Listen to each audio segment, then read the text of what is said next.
All right, it is time now once again for the Dawn and Eli Take on the World podcast.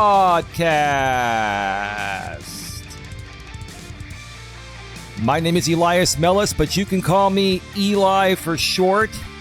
And who is this incredible woman to my right?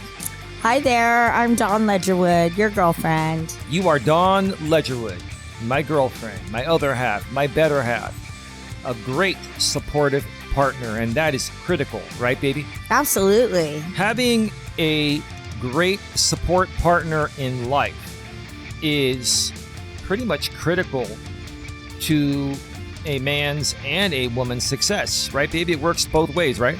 Absolutely. I feel that people that come together, you build a stronger person between the two of you. You build each other up. Teamwork makes the dream work, right, baby? Right.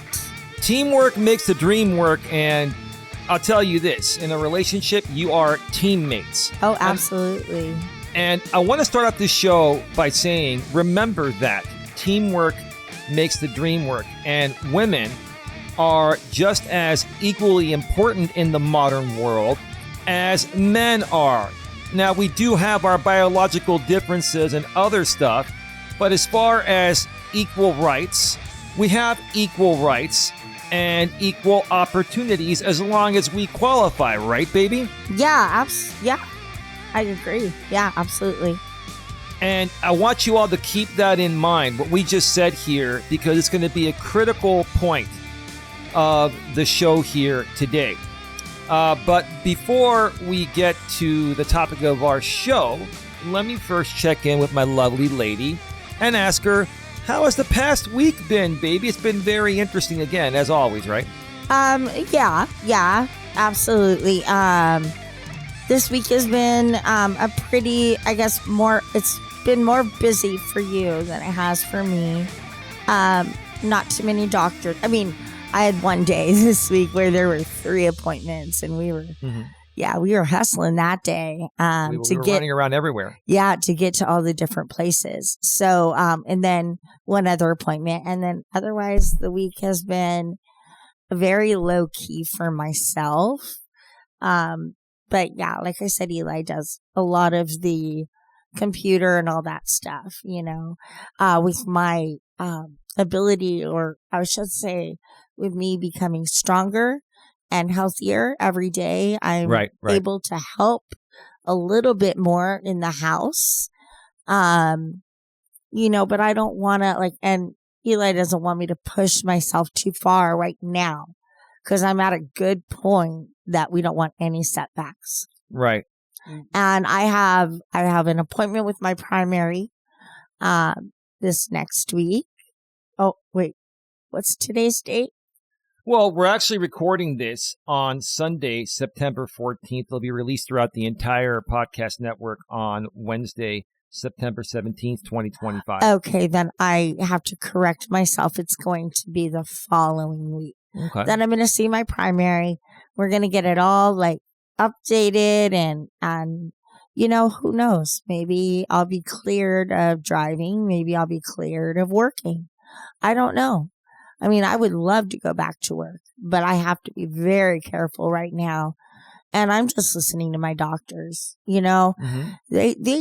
They know the best for me right now. Mm-hmm. And I've never not worked since, I was 16. I've always had a job. And so it's it's a whole different world for me right now. But yeah, I hope she does clear me, so that I can at least drive and get, acclimated to being out in the world without Eli. And then I could possibly get a job, I mean, who knows? We all don't know the future. I have no idea what tomorrow brings me. So it's one day at a time right now. Mm-hmm. And like I said, I'm hopeful. I really am hopeful that my primary does clear me for a lot of these things. Yeah.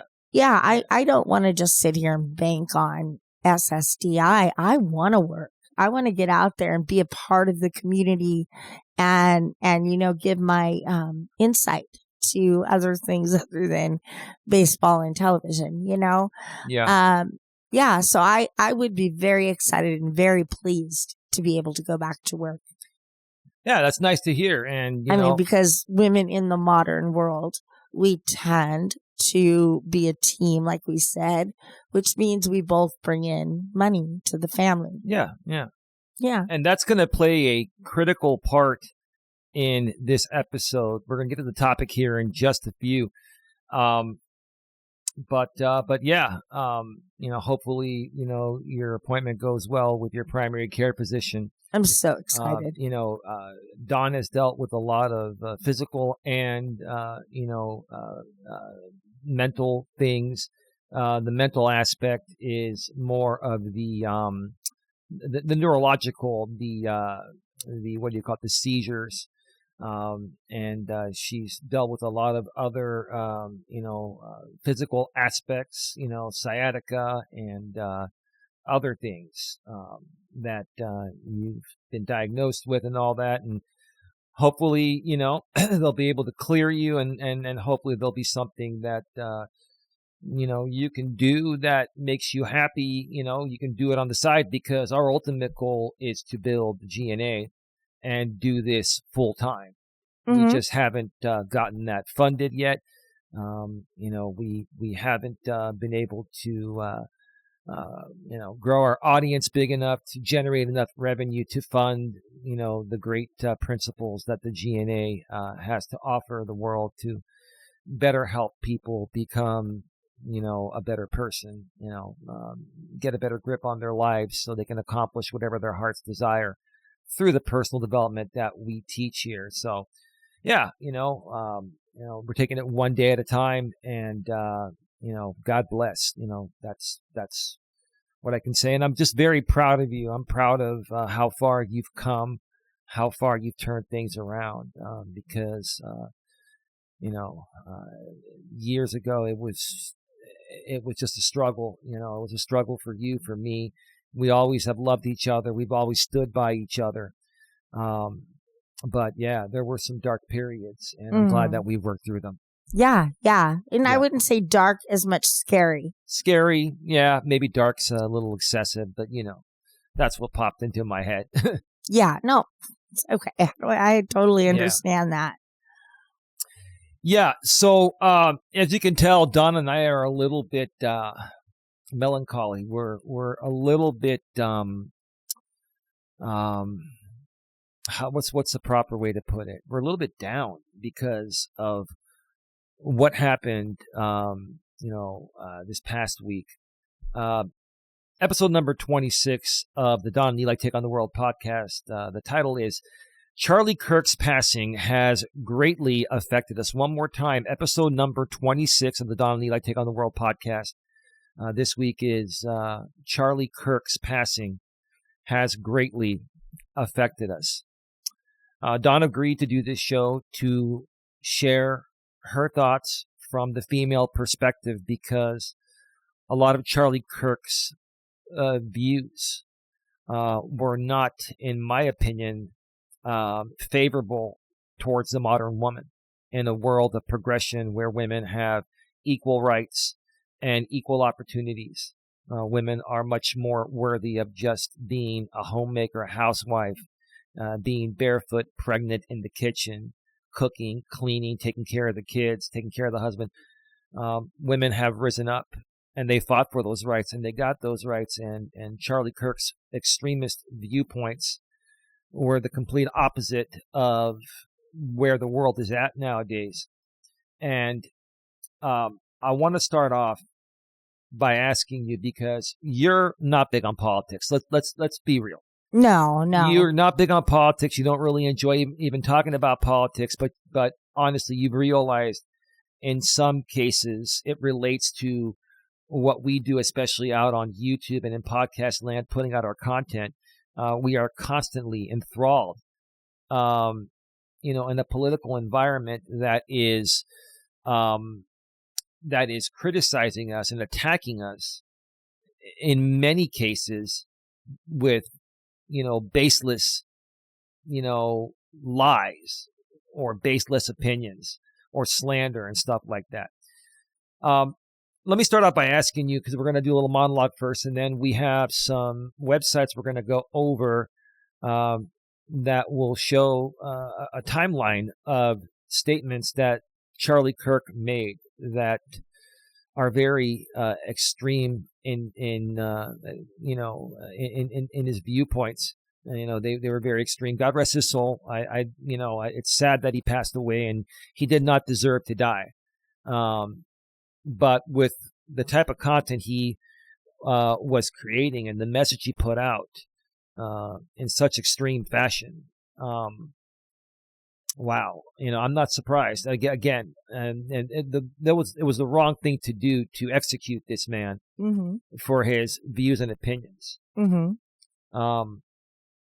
And there's another bigger issue, regarding the entire bigger picture. We'll get to that in a little bit. I'll ask Don about, Donald Trump's involvement and all that. But first of all, you heard a bit about the Charlie Kirk situation.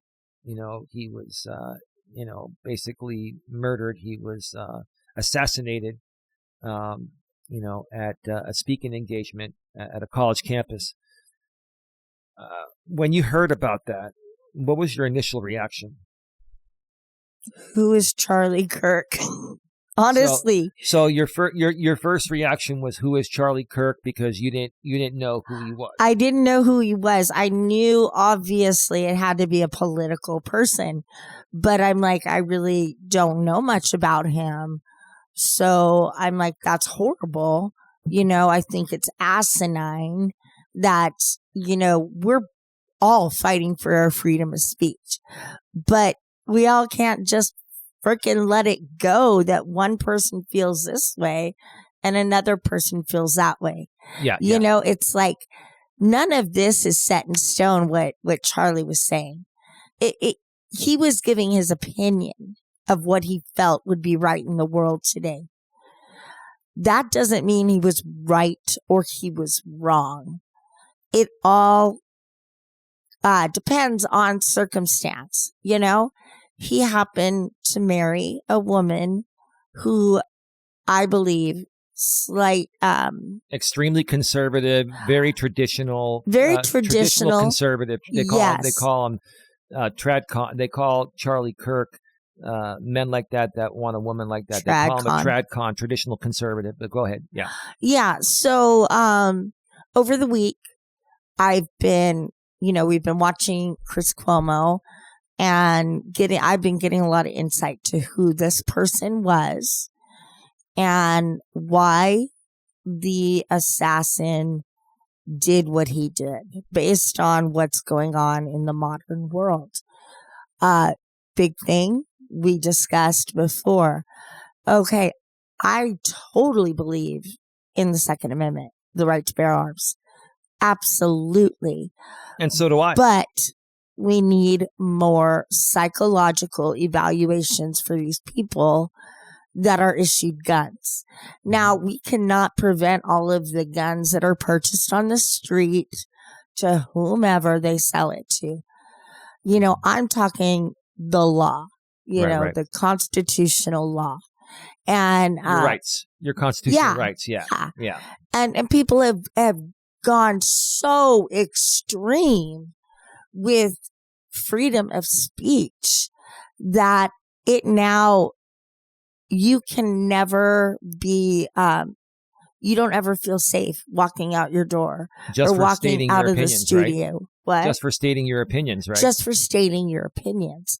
A lot of journalists just are supposed to report the news and not give feedback. But see, the difference is with Cuomo, he's running an actual show. He runs a podcast.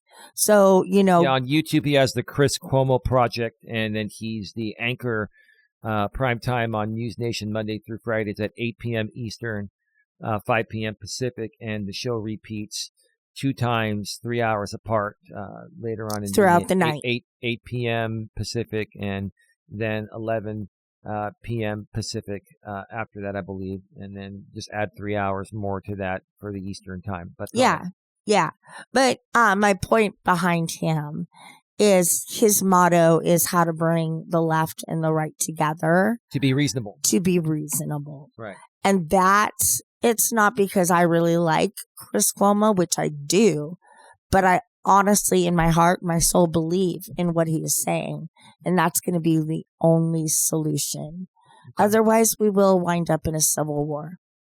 Yeah, you're not wrong about that. You're not wrong about that.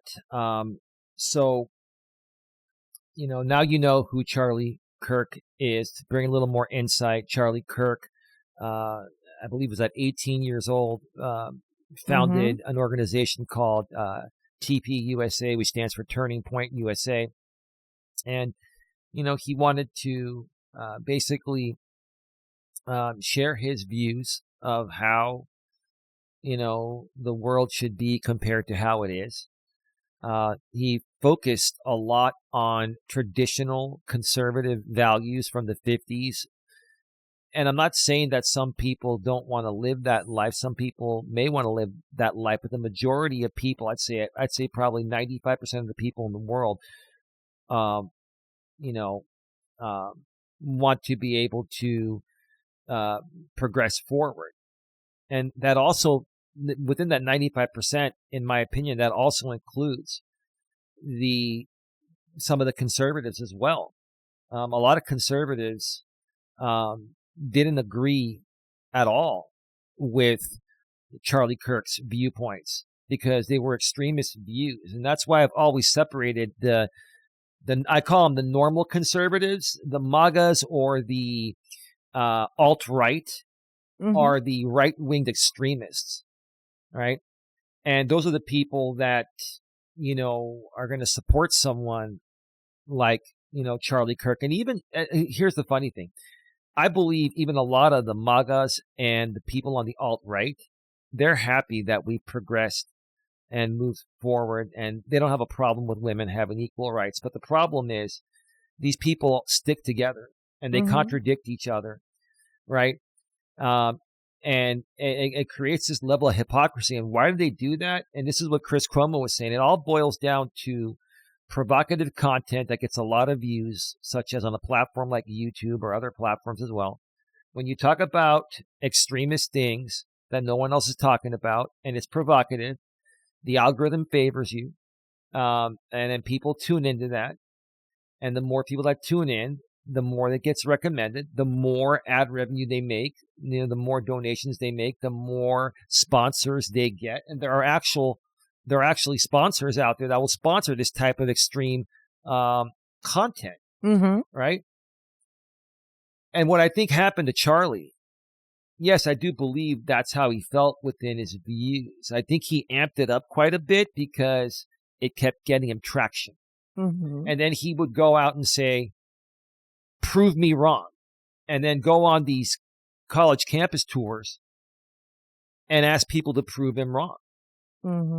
But here's specifically what I think got him executed. In my opinion, he didn't deserve it. No one deserves it.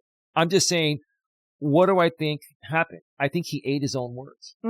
When you mentioned Second Amendment gun rights, like, I'm all for the Constitution. I'm all for freedom of speech. I'm all for, the right to bear arms and all the other amendments too. But what a lot of these extremists on the far right don't understand and can't seem to understand is that our constitutional rights are not absolute.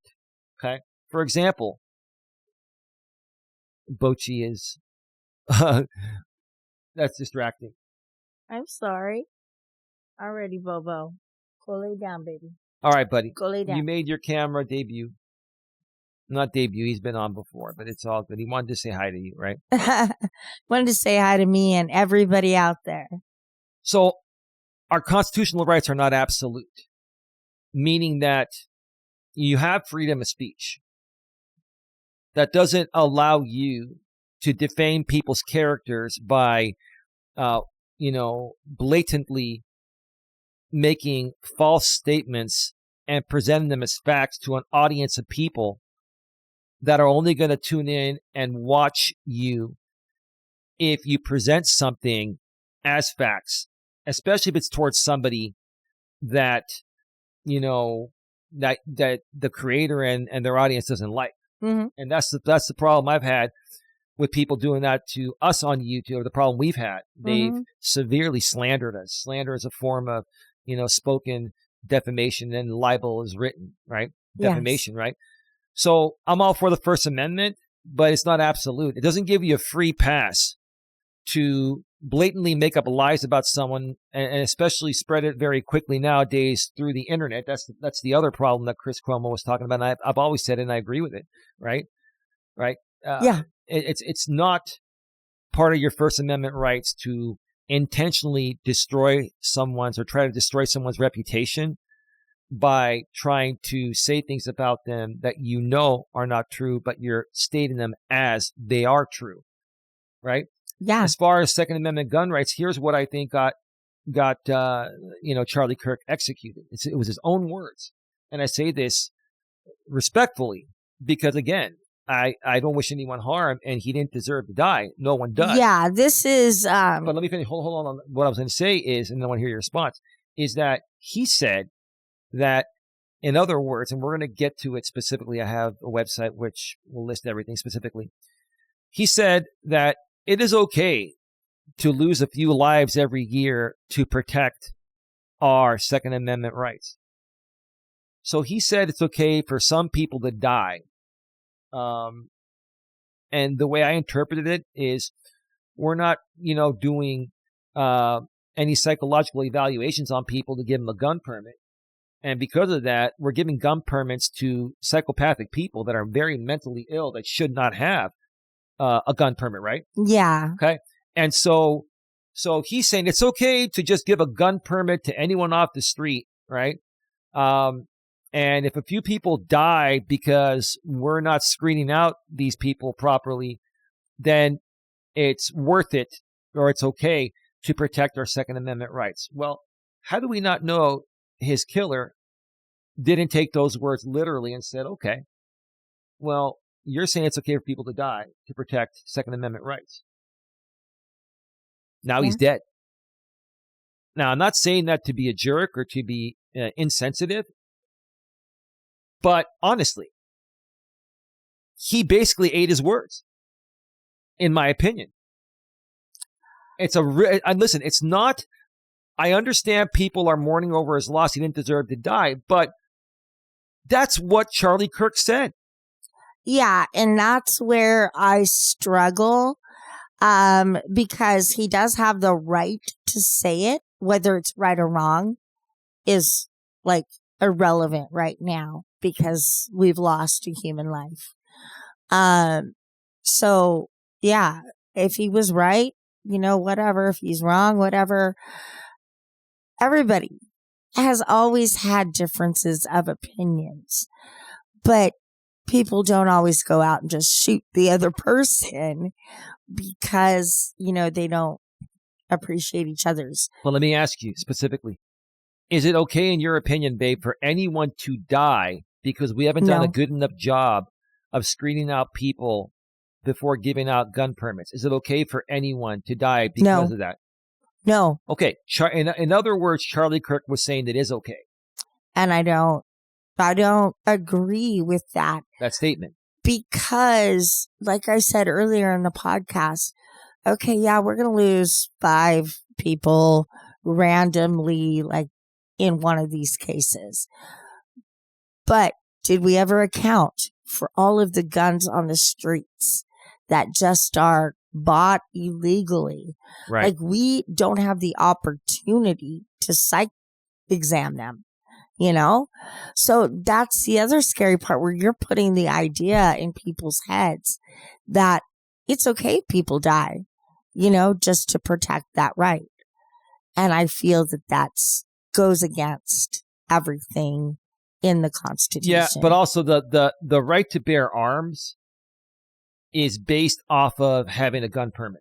Yes. Without a gun permit, you don't have the right to bear shit. Mm-hmm. The Second Amendment allows you to go and get yourself a permit after you've had extensive training, and you know, then they give you a permit, right? Mm-hmm. And they also do a criminal background check on you. Yes. It's not good enough because it doesn't say shit about where your psyche is at. Yeah. I mean, you could have something as minor as like shoplifting when you're a kid, and they can consider that and say, no, you can't get a gun because we don't know if you're going to walk into a local store and hold them up because you did shoplifting when you were 16.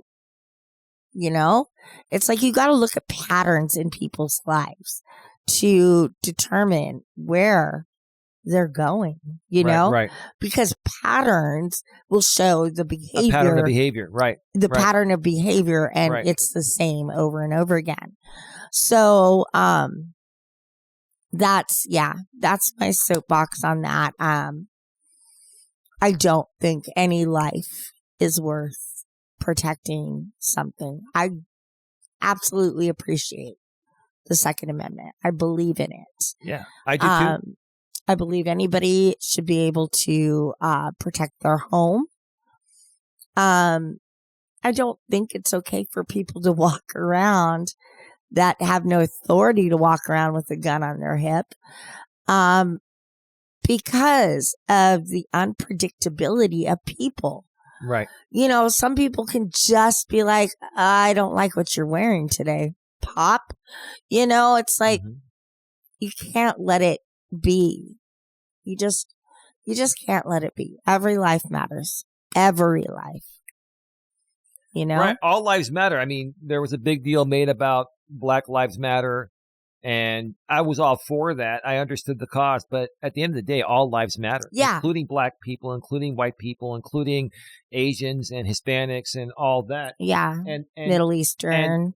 And we're going to get into this because a lot of what's surrounding this situation with these extremist views that Charlie Kirk was putting out, a lot of people on the left, and I have to agree with this, it involves white supremacy. You and I happen to be white, and I'm white, but I'm totally against white supremacy. Or people that feel they're better. White people are the superior race, and we're better at everything, and we've had all these immigrants come in and take over our country, and get over your fucking selves. People are people, okay? Like, this is another aspect that Charlie Kirk alluded to many times. You know, and people have called him a white supremacist. Yeah. And in my opinion, I believe he was a white supremacist. Now, God rest his soul, I believe he was. I can't give my opinion on that because, like I said, I didn't even know who this guy was. So I hadn't been watching and knowing what his pattern of behavior, his characteristics were. So, you know, of course, when he came home and told me, I was like, that's horrible. Like, instantly. I don't care who it is. That's just a horrible situation. Chris Cuomo was talking about, you know, a lot of us have never lived with a political figure being assassinated. Right. That is truth. Right. Like, seriously, we've had attempted assassinations, but nothing that has actually gone through. So this is a major eye-opening to a lot of people in journalism and that have opinions. You know, Chris was like, I know it sounds extreme, but, you know, his child came up to him and was worried that it could happen to him. Well, what if Chris Cuomo were to walk out of his New York studio of News Nation and there was somebody there waiting with a gun and just blew his head off? Yeah. Like you, this is how this has greatly affected us in this way, because I go walking every day. We've done videos live in public and people know where we live. We're public figures. They can look up our name. Like this is what's affecting us, is us sharing our thoughts and our opinions. You know, triggering the wrong person or group of people, and then, you know, they just flip out and then take us out. Right. Well, I think that's what everyone was fearing the first night and the second night, especially the first night, like all the journalists like Chris Cuomo, you could tell. You could tell. They were in so much distress. Like and I mean, completely saddened and affected by what had just happened. And I think it was a shock to the whole world. It really was. It was. Now, let me ask you, babe. So, and Chris has talked about this before, and I've talked about it before, but it tremendously has a big part of what I feel caused this situation for Charlie Kirk to lose his life, the whole situation. Chris, and this is why on the background here, I've got a background with a microphone in a studio, and then right behind your head, like if you move off to the left, to the right a little bit, left. You see, that way. See there, that's a big headset right there. That's a big headset, right? You can go back. You can go back there. No big deal. The reason why I put that on there is because Chris Cuomo has always said it's these pod guys with the big headsets that are spreading this misinformation, disinformation, these extremist views, right? Mm-hmm. And Charlie Kirk was one of them, and he was the worst. Yeah. Charlie Kirk made the majority of his money. I believe, I looked it up, I believe he's worth 11 or 12 million. Mm-hmm. And I think Chris Cuomo is worth like 13 million. Like this dude is worth almost as much as Chris Cuomo, a respected, long-time, almost like 30-year journalist, maybe even over 30 years, worth 13 million. And this 31-year-old man with his extremist views is worth almost as much as Cuomo. Yeah. Now, he started a nonprofit organization. I believe it's a nonprofit, TP, Turning Point USA. I believe his salary initially was like $250,000 or something, and then before he passed away, it was $300,000 a year.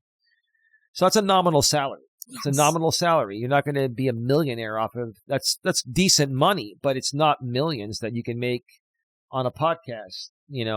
That's provocative and extreme and gets a lot of views, makes a lot of ad revenue, has a lot of sponsors.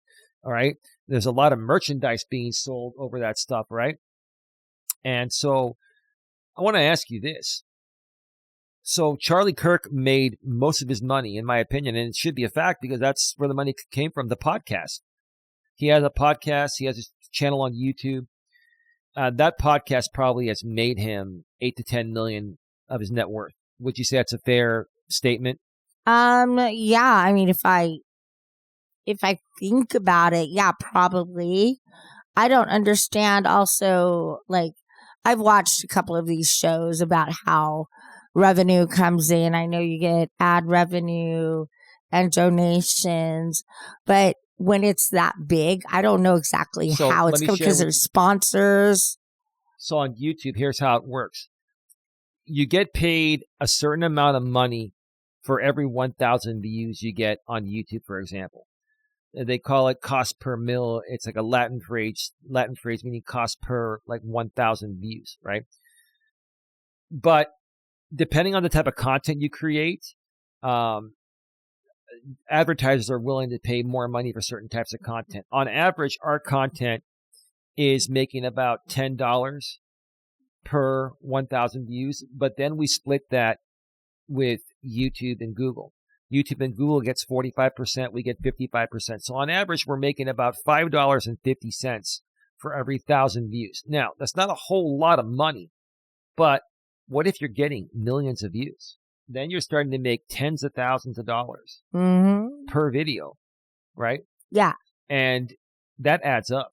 And then that's when the sponsors come in. Sponsors come in. They see you have an audience there. And Charlie Kirk's audience was the most, and still is the most active audience on the internet, including YouTube. It's the far right, alt-right, MAGA's extremist views. These people pretty much, figuratively speaking, own half or more than half of YouTube.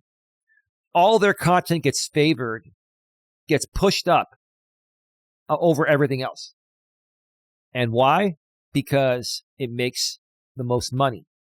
And the social media companies, without this, probably would not be profitable, right? Does it make it right, though? Now, Charlie Kirk basically just saw an opportunity like many other podcasters and YouTubers did over the last 5 to 10 years. They're seeing, where is the money? Where is the audience? What are people tuning in for? They're tuning in for extremist right-wing views. They're tuning in to see people attack the left. They think the left is the problem. Now, I'm a part of the left. Don and I are slightly left liberals, but we're not extremists. And we don't like what the extremist people on our side, the left, do, right? But let me tell you this. The far left extremists are nowhere nearly as bad as the far right extremists, okay? The far right extremists, they dominate social media, including YouTube. And they spread misinformation, disinformation. They talk about things like Charlie Kirk did about the Second Amendment. It's okay if some people die. Charlie Kirk was saying that he agreed with a priest that said women should not have the right to vote. Like, oh, your eyes rolled because you like having your rights, don't you, babe? Yeah, I mean, I want to challenge every woman out there to tell me you don't want those kind of rights right now in this modern world. Right. Like, I don't know any woman, including conservative women on the normal part of the right or the far right, the extremist MAGAs and alt-right people. Any woman out there that would come out and say, I'm okay to give up my civil rights and my equal rights because I support Charlie Kirk and it was wrong for him to be murdered. You're right, it was wrong for him to be murdered. That doesn't mean what he was putting out there was the right thing. Now, a lot of journalists like Chris Cuomo are saying, the guy's stating an opinion, and Chris Cuomo even said, I didn't agree with most of what he put out there. I don't think you agreed with anything he put out there, Cuomo, but what you're saying is the guy had the right to express his opinions, and I agree with that. He had the right to put that out there.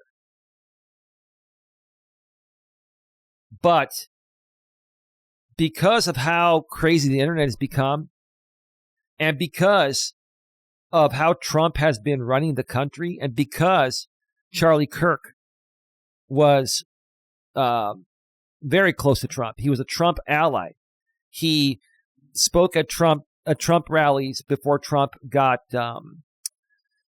reelected. Donald Trump leveraged the entire social media. Let's think about this. Through Charlie Kirk's podcast and other extremist right podcasts, which is what primarily got him elected. Trump leveraged the largest audience on the internet, which is the far right extremists, and Charlie Kirk was one of them. Go ahead. No, I was gonna, just kind of say something regarding him doing podcasts.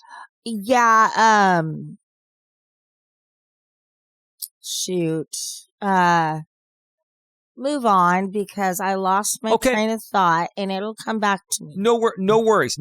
So I did want to say something about like when he talks about equal rights for women. Okay, go ahead. Now you remember.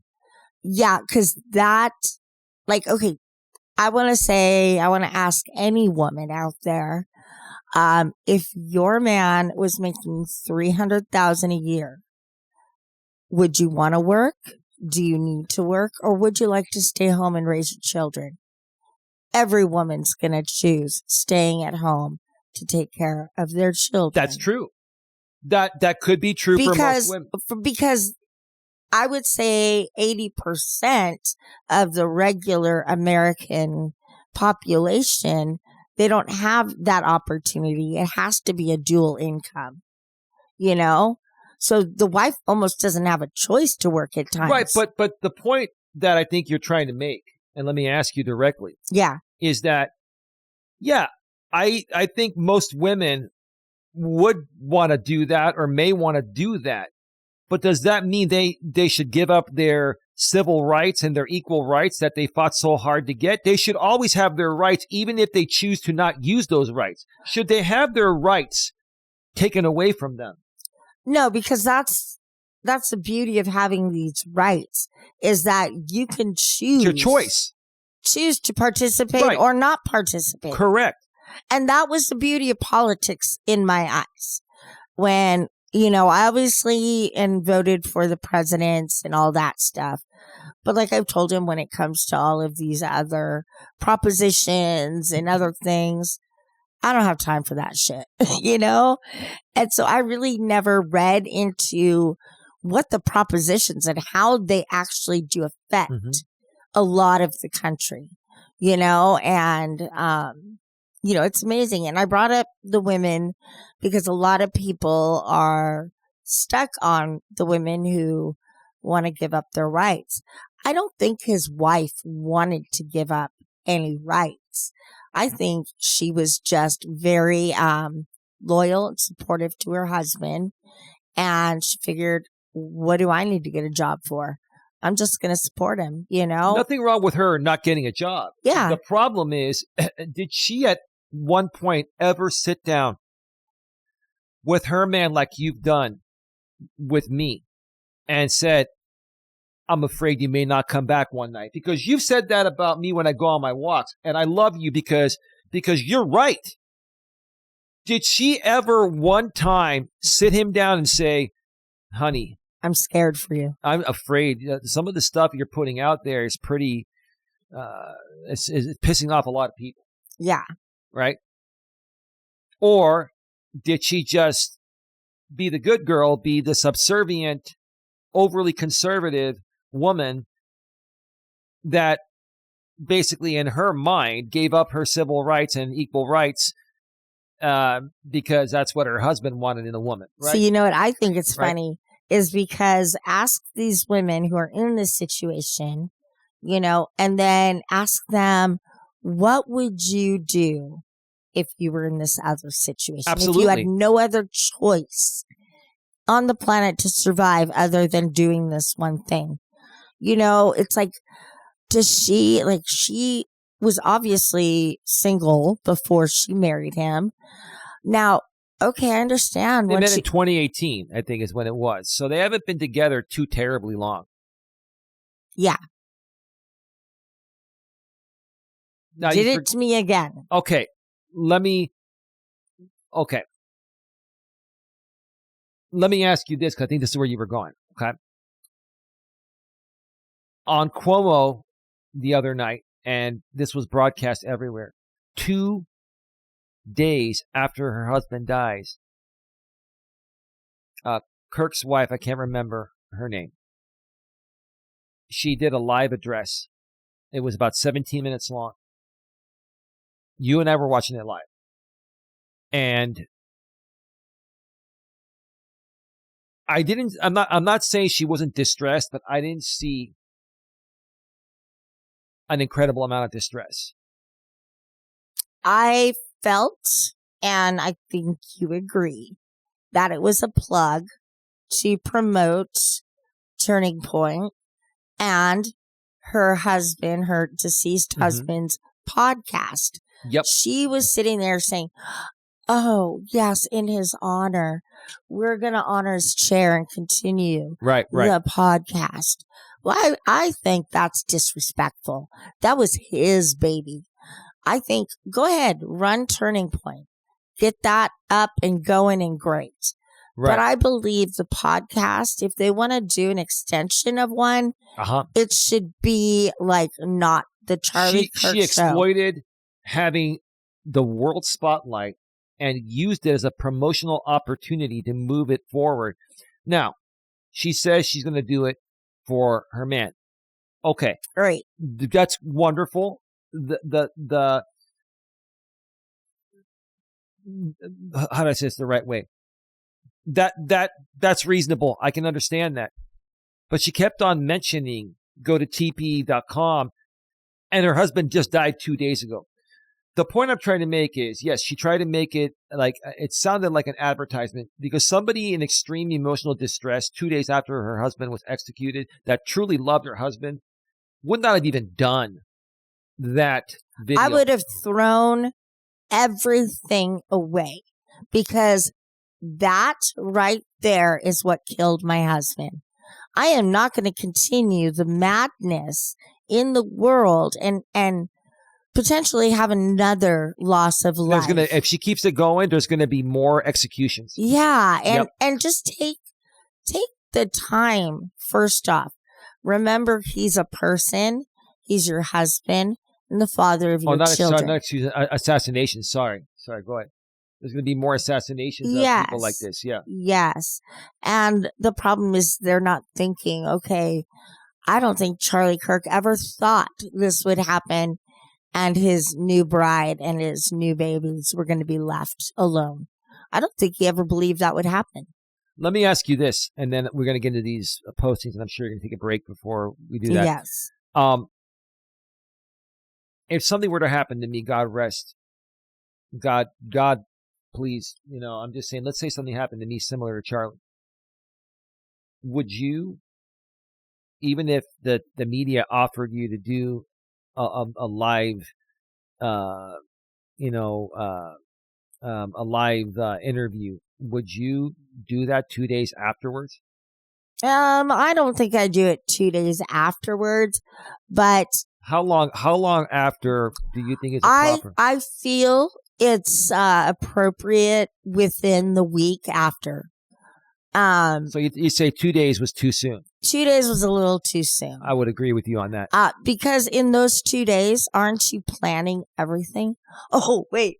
I'm sorry. The Vances are planning everything. No, the Vances and Donald Trump, the whole entire executive branch of our government, led by Donald Trump, our commander-in-chief, right? He's basically catering to Charlie Kirk like he was some kind of a martyr. And listen, again, God rest his soul. No one should die. That doesn't mean I supported the guy. I did not. I didn't support his views. His views were extreme and irrational, in my opinion. Okay? He shouldn't have died. But Donald Trump is treating this guy like a martyr. And that's the other question I was going to ask you before we move forward, is that do you feel that if Donald Trump wasn't reelected, that Charlie Kirk would still be alive? No. You think he'd still be dead? I will disagree. He still had his extremist views. Yeah, but here's my opinion. Why? Let me, and then I want to hear your thoughts. Okay. I think he'd still be alive. I think the reason why he was assassinated was primarily because he was spreading the fascist BS jargon that Donald Trump's been spreading out there. He was spreading the alt-right agenda. He was helping Trump, supporting us here in the U.S. having more of an authoritarian type of government, meaning that the president can deploy the military in any state at any time without, running it through the governor. He's already done that, right? Okay. An authoritarian type of government focuses more on what's best for the country than what's best for the individual citizens, which I think is wrong. Okay. I think Charlie Kirk's very close alignment with Donald Trump, and I think what Donald Trump has done was a key contributing factor to people that don't like Charlie Kirk and the group of people that convinced this, what's his name, Tyler Robinson, I believe, that ended up assassinating, Charlie Kirk at that school, in Utah. Yeah, in Utah. So I feel Trump and his views and what he's created. Trump loves the media, loves social media, leverages it. I think if it wasn't for social media, Trump would have never been elected the first time or reelected the second time. I think Trump knows how to get people to believe in his authoritarian style of being a president. And then they go out there and basically, here's a better way to put it. I think you're going to like the way I put it here. these are disciples of Donald Trump, right? These are disciples of Donald Trump. And Charlie Kirk was a disciple of Donald Trump. And I think that's what got him assassinated. Now, it wasn't right for the person to do it, but that's what everyone wants to know what's the motive. The guy, I think, what was he, 21, 22, Tyler Robinson. He's a young, white male from the area in Utah, right? Utah. His parents, very conservative Trump supporters. Now, they haven't mentioned anything about what political affiliation or political party he's with. But he comes from a highly conservative family that, supported Trump and Trump's message, which makes it look really bad for the MAGAs because it was one of their own. It was one of their own. They're trying to blame the left for all this, right? They're trying to blame the left, but it was one of your own. One of your own did this, right? That's how messed up these extremists on the right are. But what are your thoughts about that before we, take the break and then get into that's why I said yes. He would have been at least an attempt. Okay, I'll say at least an attempt. And I say this because at the age of 18, let's do the math. That was the first term of Donald Trump when he was 18. So he already started developing. When it ended. Yes, but... Are you talking about Tyler Robinson, the person that... Yes. Okay. Yeah, I'm saying those pivotal years, like at 18, you could be very influenced by people. I think that's what kind of happened. I don't know. He's obviously a troubled individual.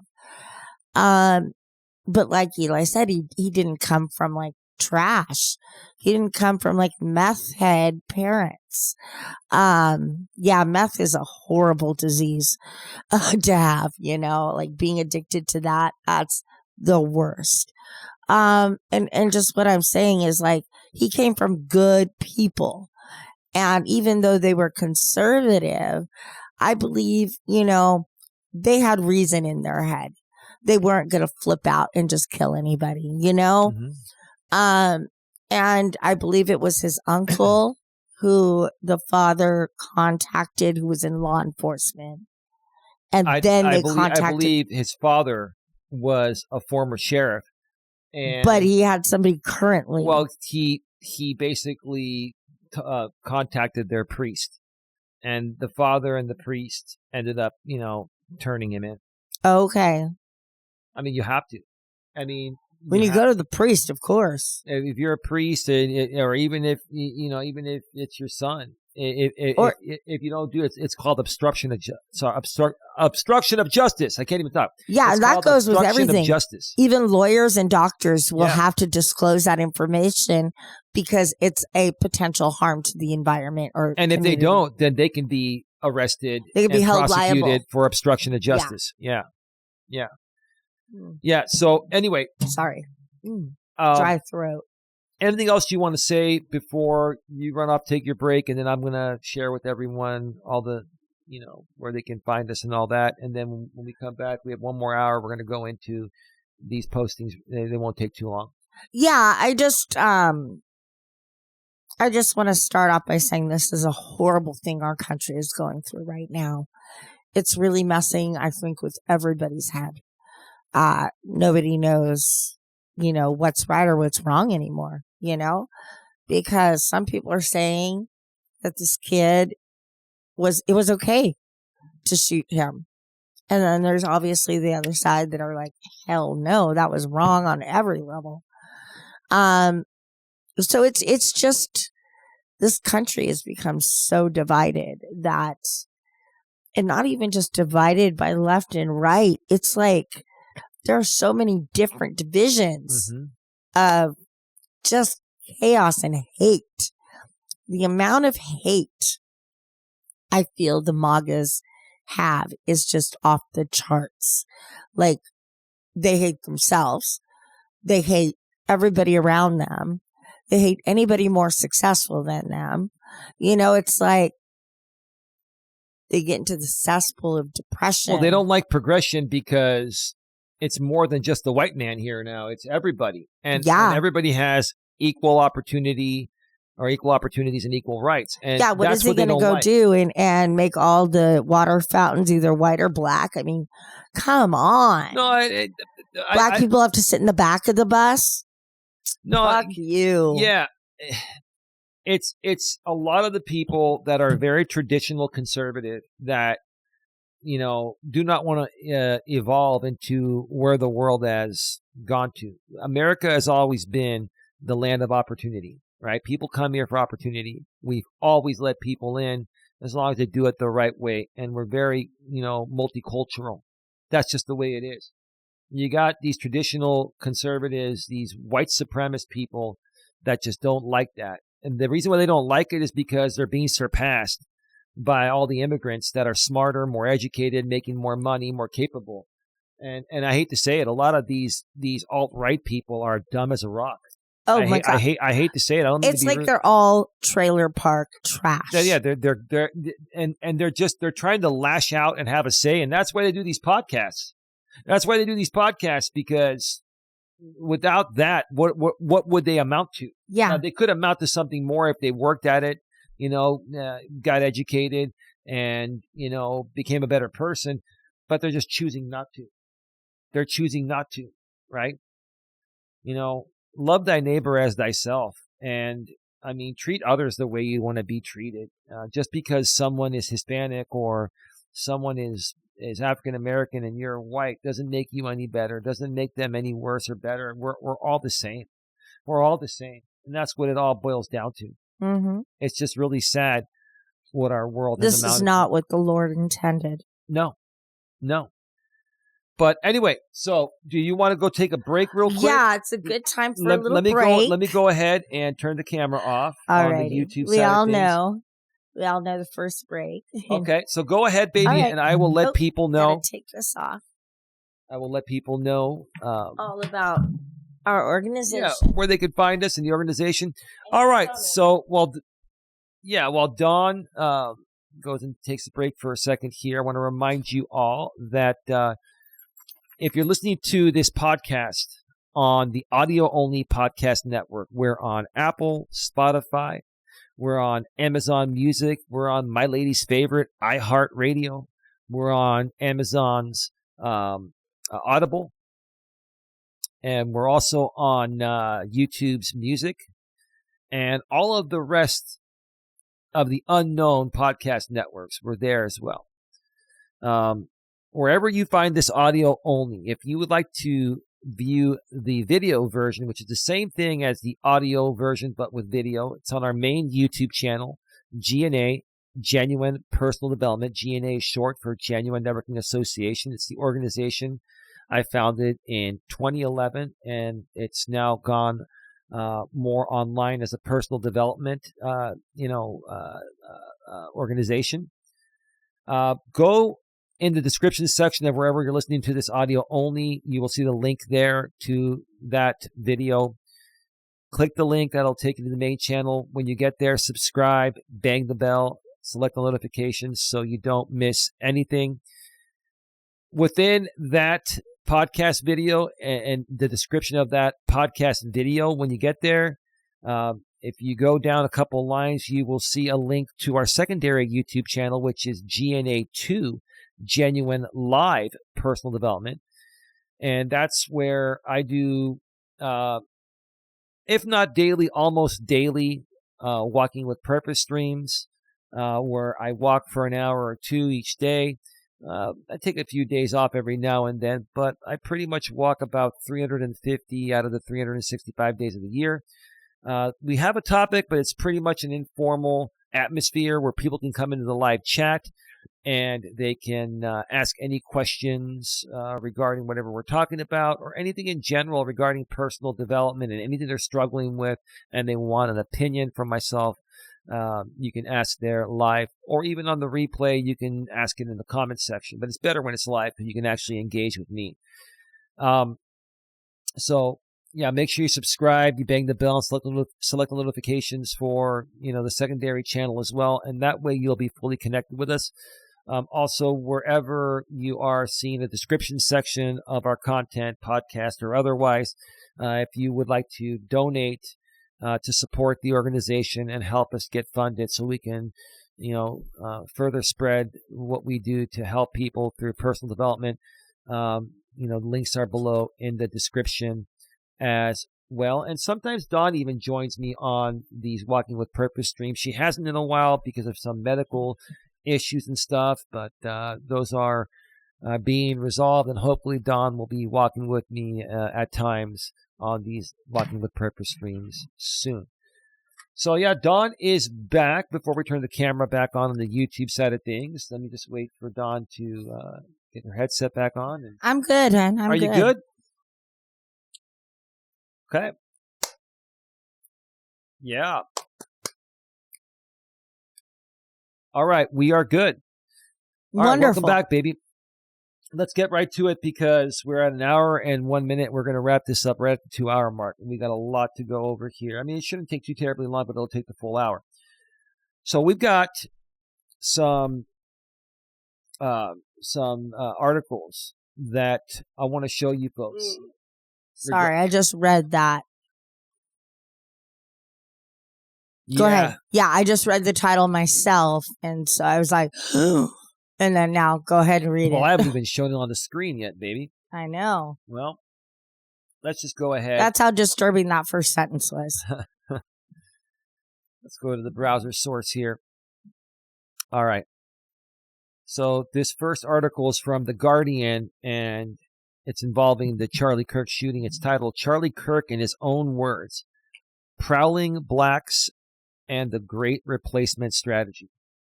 Now, that Understand title alone, my reaction? I want to hear what you have to say about that title alone. I think that's ridiculous. And honestly, I'm like, fuck that. Is it racist?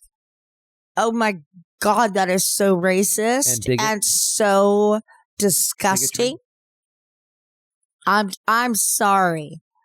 Like, I personally love Black people. Like, they are funny. They are good friends. They're honest with you. They don't bullshit. And I think that those are the best friends you can have, honestly.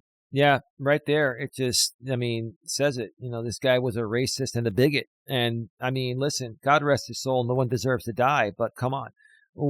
Honestly, how can anyone support this? How can anyone in the world support such racism and bigotry?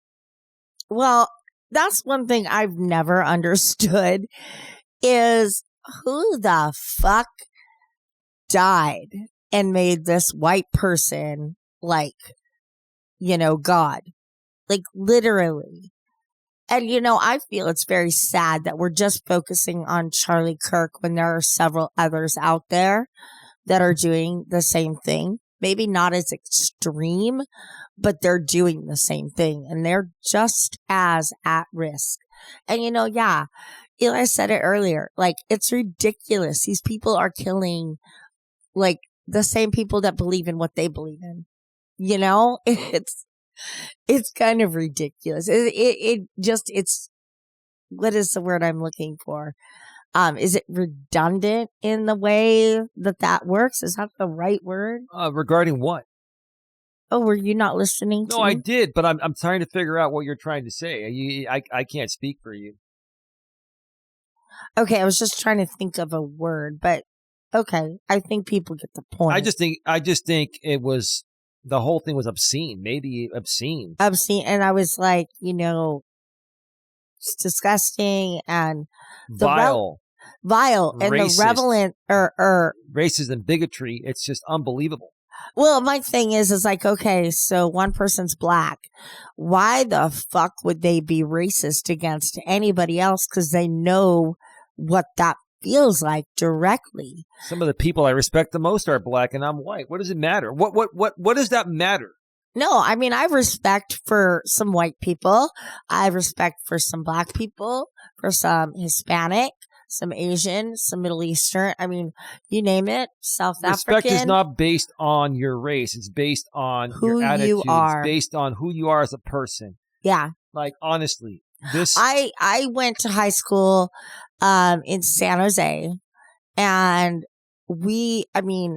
I grew up in an area that was so diverse. Mm-hmm. So I didn't see color the way everybody else in the world was seeing it. You know, it was normal for me to have a bunch of different people, which I felt was great because then we all became great friends and understanding where everybody was coming from. You know, it was just great diversity. Wonderful. Let's continue here. Great points. So, the far-right commentator didn't pull his punches when discussing his bigoted views on current events. And let's just go down. That's Kirk right there. Charlie Kirk, the far-right commentator and ally of Donald Trump, was killed on Wednesday doing what he was known for throughout his career, making incendiary and often racist and sexist comments to large audiences. If it was current and controversial in U.S. politics, chances are that Kirk was talking about it on his podcast and on the podcasts of friends and adversaries, and especially on college campuses where he would go to debate students. Kirk spent much of his adult life defending and articulating a worldview aligned with Trump and the MAGA movement, accountable to no one but his audience. He did not shy away in his rhetoric from bigotry, intolerance, exclusion, and stereotyping. So, what are your thoughts about that?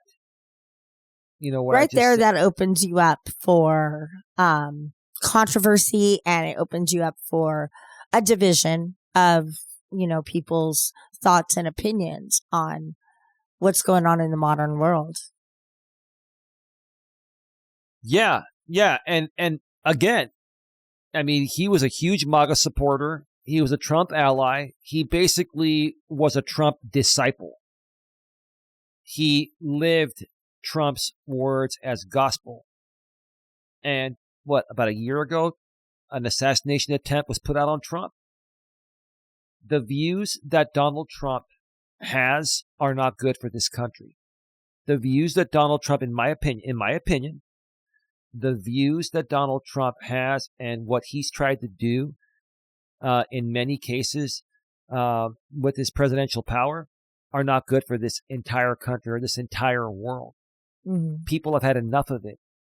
And when you have disciples that are going out there on these podcasts and going and speaking at college campuses and spreading racist stuff and bigotry and, you know, sexist stuff, like, how honestly, if I was even 1/10, if I even was like 1/10 the way this guy was, would you even be with me? Fuck yeah. Fuck no.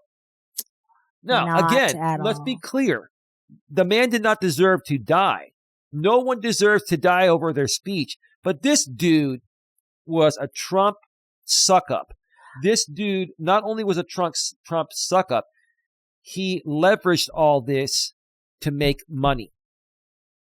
And it sounds sad to say that, but it's the fucking truth. Yeah. It's the absolute fucking truth. Go ahead. Yeah. And, you know, I was saying before about how if my husband was making a certain amount of money, then I wouldn't have to work and I could take care of the kids. But tell me, any woman who's going to say, okay, I've got this husband, I don't need like all of this stuff, I don't need equal rights. Well, what about from the day before you met him? How much did you appreciate your rights then? You know, you meet a guy, you fall in love, and he wants to strip you of your rights. I mean, y'all call Eli controlling.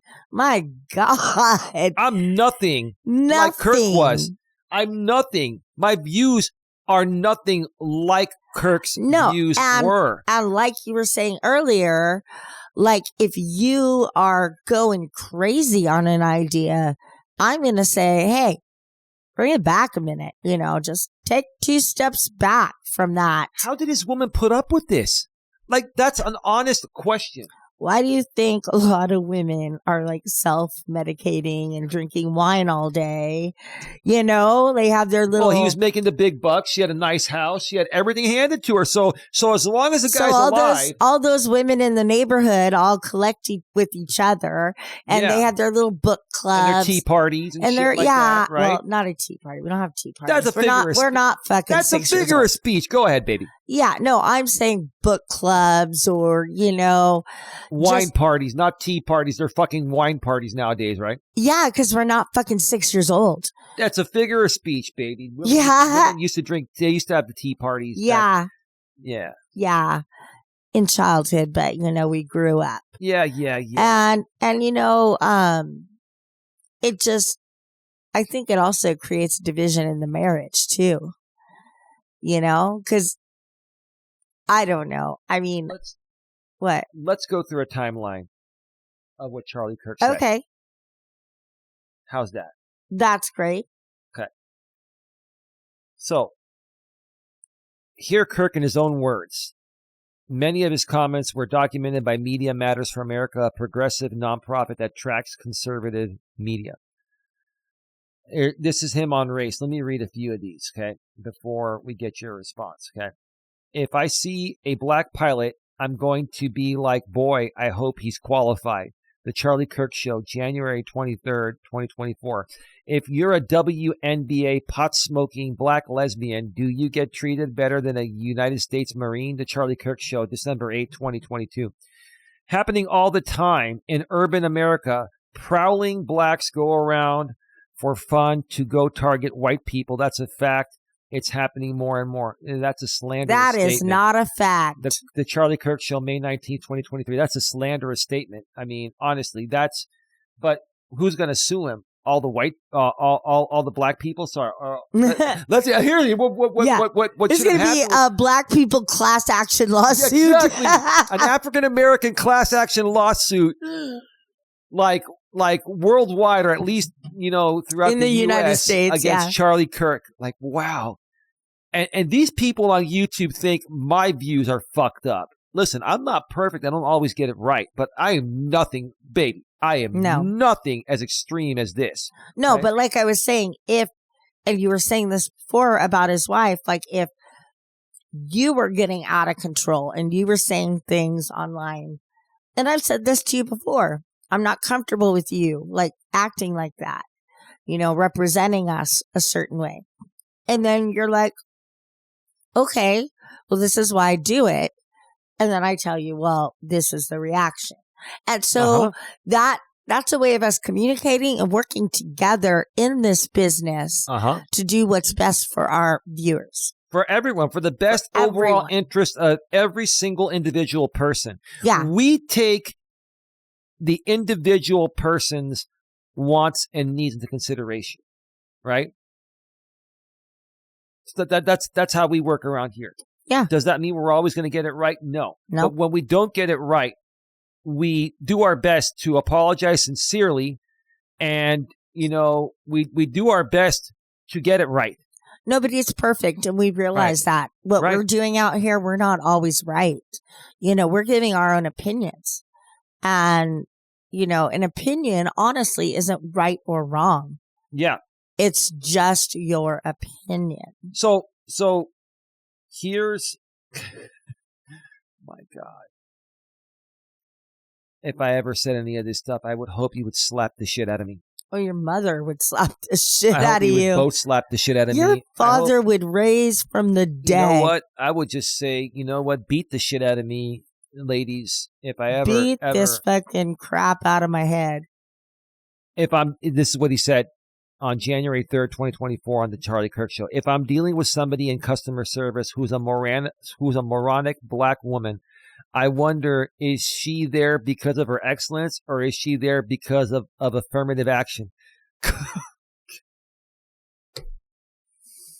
So he's talking about, you know, diversity and all that. Like, honestly, dude, you were a white supremacist, dude. Like, this is, and YouTube never took any of these down. I guess freedom of speech, I guess you can say it, but wow. Another one here from the Charlie Kirk Show, July 13th, 2023. If we would have said that Joy Reid and Michelle Obama and Sheila Jackson Lee and Ketanji Brown Jackson were affirmative action picks, we would have been called racist. Now they're coming out and they're saying it for us.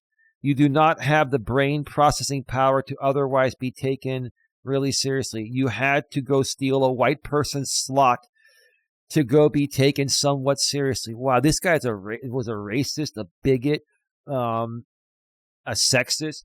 This guy's exactly like Trump, or was exactly like Trump.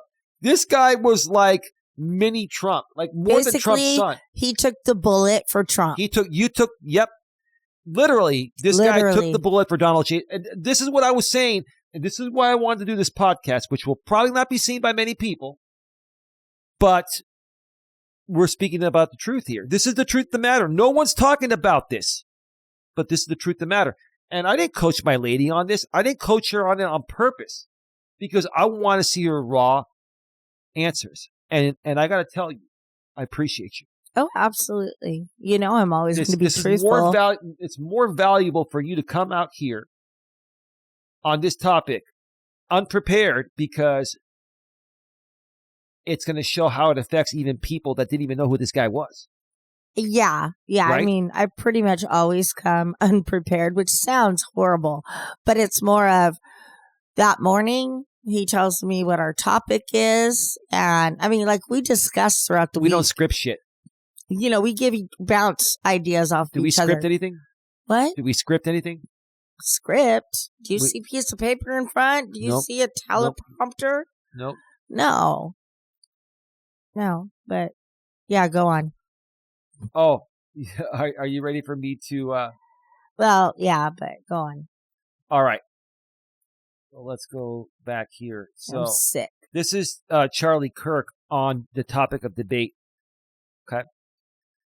We record all of it so that we put it on the internet so people can see these ideas collide. When people stop talking, that's when you get violence. That's when civil war happens because you start to think the other side is so evil and they lose their humanity. That's Kirk discussing his work in an undated clip that circulated on X after his killing. Dude, it almost like he knew. He already knew he was going to be assassinated. Like Jesus. It was almost like the Jesus effect, huh? She said that in her freaking... He was getting crucified. Yeah, she said that in her freaking sympathy, like, oh, poor pitiful widow. You know, she's saying that kind of stuff. I'm just... Yeah, I just didn't see a whole lot of remorse there. Not remorse. I didn't see a whole lot of sadness. I just saw more of an opportunity for her to plan for her future and her kids' future and to make sure that they're going to be able to make enough money to live the rest of their lives. Well, here's the thing. You got $10 million. You invest it properly. You can live for the rest of your life. Yeah, keep your husband's name going. You know, how long before this woman gets remarried, do you think? Ooh. That's a great question, huh? That is a 1 year, 2 years, question. 5 years? She's what, 30, 31? Yeah, I don't think... I'd say within 5 years. I would think within 5 years she's remarried. She's 36. She's 36. Damn. Wow, that was an older woman. Interesting. So it's Erica. Erica Kirk is 36 years old. That's interesting. Oh. Wow. So that's funny because a lot of these right-wing extremist conservative guys, they think women hit the wall at age 30.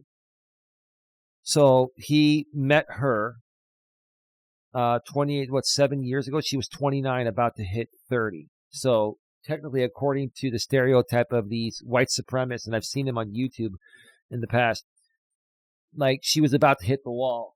So he got married to her and they started having kids. But wow, she was 5 years older than him.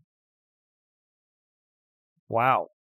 Well, that is surprising to me because she had a lot of time being an independent person, like with her own independent thoughts. Yeah. And it just seems interesting how she could have possibly been neutral and then to go so extreme with her husband. You know, I would never, never. I mean, even if any of my family members or friends were like that, I'd be like, I'd slap the shit out of them. Yeah. They're like, the fuck are y'all thinking, you dumbasses? You know, she was older than him. That means, and see, here's the thing: women mature faster than men. That's a fact. So dating an older woman that biologically matures faster than a man, and mentally and emotionally, right? So she not only had the gender advantage, she had the age advantage as well. So, yeah, because you say they hit a wall or something at 30. Well, a lot of these MGTOW guys, men going their own way, which have similar views as Kirk did and Trump does, right? They're traditional conservatives that think women should not have equal rights and be in the kitchen and barefoot and pregnant and all that stuff, right? But you know, sorry, what you were saying? Yeah, I was talking. Did you not remember what you were saying? Well, no, because you interrupted me. No, again. I was leading you in to a lot of these guys. Oh, yeah, you were talking about the women hitting the wall. A lot of these guys would say women hit the wall at 30. Yeah, and I want to explain what that means. Okay, go ahead. So we hit the wall, quote unquote. We hit the wall at 30. So that means if we haven't already had kids, we are now on the top of these guys' lists because they are able to make the children and establish that dominant role. I would think it would be easier for him to have a younger woman because they're more moldable. But he found somebody that had similar views. And, you know, that's great. If they were happy and in love, thriving, great. You know, everybody has their match out there. So who am I to say that it was wrong of her to be that way?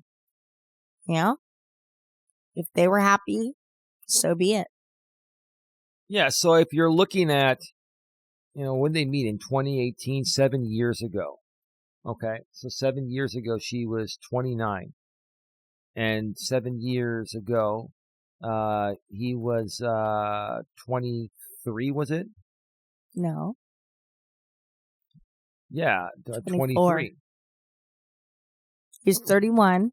Uh-huh. Minus how much? 7? Yeah. So if it was 30 minus 7, it would be 23. So it's 24. So I said 24. He was 24. Sorry, he was 24, and she was 29.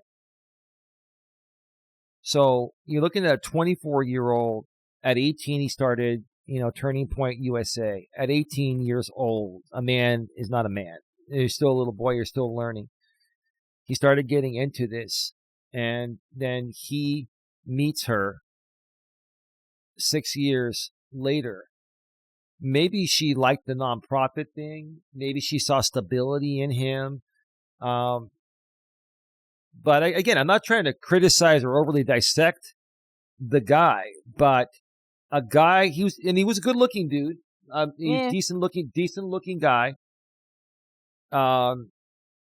He was educated. I mean, he could speak properly. The stuff that he believed in was not proper, in my opinion. But I mean, why did he go with an older woman? I'm not saying. Like, listen. You can date and marry whoever you want. I'm just saying, a guy like that should have his choice. And maybe he's always liked older women. You know, from the beginning of him liking women. You know. Okay. Yeah, I'm just saying. I mean, some guys like you have your pocket of what you would date of age wise. You know, you're not going to go too low. Yeah. You're not going to go too high. Mm-hmm. So maybe that was his pocket. Yeah. I'm just trying to kind of gauge based on what happened. Now seeing the age difference, which the woman, if he was 5, 6 years older than her, there'd be no questions. That happens all the time. But when the woman is that much older, especially when she meets the guy at age 24, guys really nowadays don't mature until they're at least in their early 30s. Would you agree? I think it's every individual It's and how they different. were raised. On average. On average, yeah, I think they have to get through 25 to 30. college in order. Between 25 and 30, they start to get more mature. By the time you hit your 30s. Well, think about it. You're in high school. Yeah, you could be like a very academic person, or you just be average or whatever. High school's fun. You're not, unless you're, in private school, you're not paying for it. Once you get to college, you start paying, and you take life a little bit more serious when you're paying for something out of your own pocket. And so I think that's when they start to buckle down and really, start to mature. So I would say about 25. Yeah, but baby, a 29-year-old woman about to turn 30 is going to be more mature and ready for a relationship and marriage than a 24-year-old man or boy, pretty much. Well, is that on is that average, on average, that's a fair statement. Okay. But there are exceptions to every rule. Go ahead. You are looking at a woman who's 29, and she sees this guy and he's 23, and he started this business at 18. She's saying, this guy has his shit together at the age of 23. So I'm going to give him a shot. Right. So I can see versus being 29 and your guy being 23 and just not knowing what the fuck he wants to do with his life. And that happens a lot. Yeah. Men and women.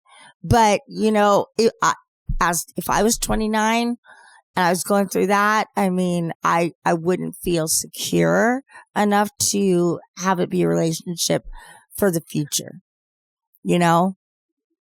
Like, I don't know, when women obviously were more mature, so we can pretty much already know if he's mature enough for you. Yeah. Here's the thing. The difference I see between Erica and you, and I'm not trying to compare it, but I do podcasting. We do podcasting together. I don't know if he ever brought her on his show. Maybe he did a few times. I don't think if he did, maybe she wasn't a regular. But when she gave that speech on national TV and worldwide TV 2 days after her husband died, I could tell that she's not used to being in the public eye. I could tell that she probably wasn't on a lot of podcast episodes, because once you've been doing this with me now for years. You're a seasoned veteran. You speak like a real podcaster. You could go and do a speech and people would tell that you have experience speaking. I don't think she had a lot of experience with public speaking. Is that a fair statement? That's fair. Yeah. Okay. So what that's telling me, in my opinion, is that they weren't working too closely together on the podcast, and she was more like behind the scenes. I think she was there to help run the nonprofit. The operational aspect. But no, the nonprofit, the Turning Point. And then he was in charge of the podcast. And that's why she wasn't involved with the podcast as much. But the podcast promoted Turning Point, and they both coincide. They're both a part of the same business. Yeah, Buster's taking up my whole chair. So the bottom line is, she was indirectly involved because, and in my opinion, she didn't want to get into the line of fire. Now, not literally, I'm saying figuratively, because she would get a lot of backlash on the internet. Oh, Charlie Kirk's wife comes in and supports his racism and bigotry and all that, right? Yeah. Okay. So, but see, you and I, from the moment that we met, I knew we were a match because I knew you loved personal development as much as I do. And besides that, I felt there was already chemistry there in other ways. But what I loved about you the most is the fact that you love personal development. You love inspirational quotes.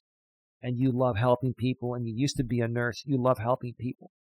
And you and I come here as a team every week now. And we used to do these shows on YouTube every now and then, but now every week we're doing this podcast, which is also on YouTube and audio only throughout the entire audio only network. You're here and you're stating things for yourself. I'm stating things for myself. Sometimes we state things together as a team. You call me out sometimes. I call you out sometimes. Sometimes we agree. Sometimes we disagree. Yeah. But we're putting both of ourselves out here in the public spotlight. And we're showing people that, hey, we're the real deal.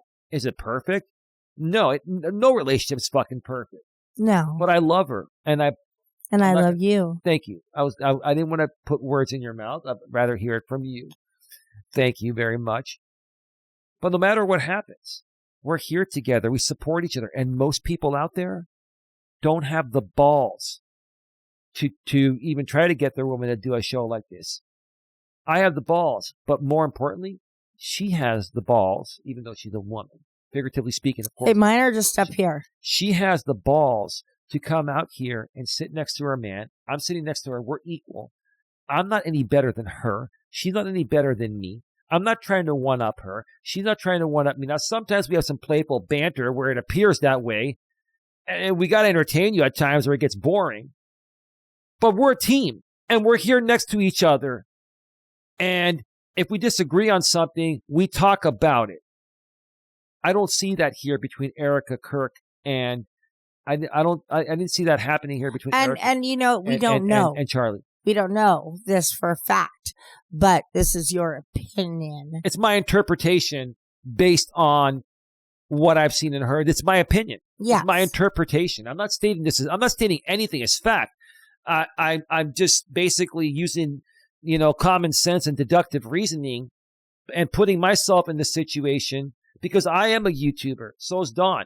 We're podcasters. We're YouTubers. We're social media people. We put ourselves out there in the line of fire every damn day. Anyway. Oh, and I wanted to say we understand everybody deals with grief in their own way. Mm-hmm. So I don't want to say what she did was bad or whatever. It just came off a certain way. She's inexperienced at public speaking and podcasting. That might be. That's the bottom line. You know what? And maybe she's not used to having a teleprompter in front of her. You think she had a teleprompter in front of her? Well, it looked like she had a letter. She had notes on the podium. Yeah. I don't think she had a teleprompter. That was their studio. Maybe they have teleprompters there. Maybe they don't. But she had they set her up with a podium, kind of like what a priest would have at a sermon of the church. Yeah. It was like giving a sermon, right? With his chair right next to her. Right. And his chair was right there and all that. And I go back right now after thinking, if they wanted to continue the podcast, she should be the one sitting in the chair. Sitting in the damn chair. Doing it for her husband. Erica, you should be the one sitting in that damn chair and running that podcast. Let's see what you can do. Honestly, she should. Because that's what you probably do. Yeah. You'd keep it going if I wasn't around. Yeah.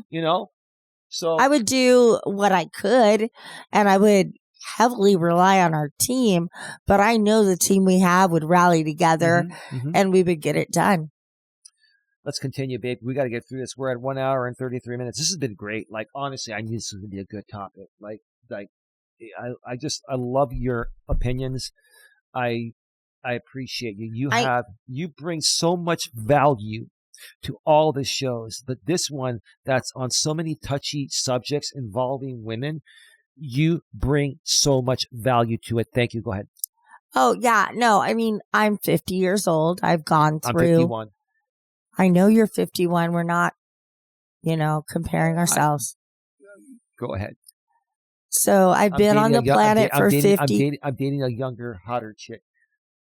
She's younger than me. Okay, so you're 50 years old. I'm not going to interrupt you again. I'm sorry. I love you, and it's just, I'm sorry. So you're 50 years old. Yes, and I've had,